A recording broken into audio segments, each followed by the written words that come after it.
অনেক দিন পর আমার জন্য আবার একটা উপহার এলো।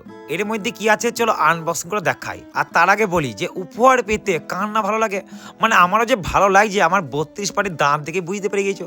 আর দেখো উপহার আনবক্সিং করার মজাটা কিন্তু আলাদা রকম, সেটা আমার থেকে তোমরা ভালো বুঝবা, কারণ উপহার আমি সচরাচর পাই না। দেখো 3 কালের মধ্যে আমার 1 কাল কেটে গেছে আর থাকছে 2 কাল। আর আমার কোনো কাছের বন্ধু বান্ধব নাই, না আছে আমার কোনো আত্মীয় স্বজন, বাবার দিকেও নাই মায়ের দিকেও নাই। মানে দেখো বাবারে আমি মানে ইমোশনাল বেশি হয়ে গেছি। এই পার্সেলটা পাঠিয়েছে বারাসাতের অভিজিৎ দা। মানে দাদার সাথে আমার ফেসবুকেই পরিচয়। যখন আমি প্রথম ভিডিও করি তখন থেকে দাদা আমার ভিডিও দেখে। আর তোমরা অনেকেই জানো যে আমি কয়দিন ধরে মানে কাঁধে ব্যথা বিশাল ভুগছি, আর এটা আমার খুবই দরকার ছিল আর কি। আর তার আগে বাবারে দাদা পাঠিয়ে দিয়েছে।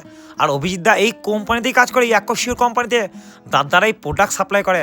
তাই দাদা বলছে এই প্রোডাক্টটা একবার ব্যবহার করে দেখো, মানে মানে ভালো জিনিসটা আর কি, মানে মাসাজ করো ঠিকঠাক থাকবে। দাদা গো তোমাকে অনেক অনেক ধন্যবাদ। মানে কি বলবি আমি, মানে সত্যি বলি বিশাল খুশি হয়ে গেছি আমি।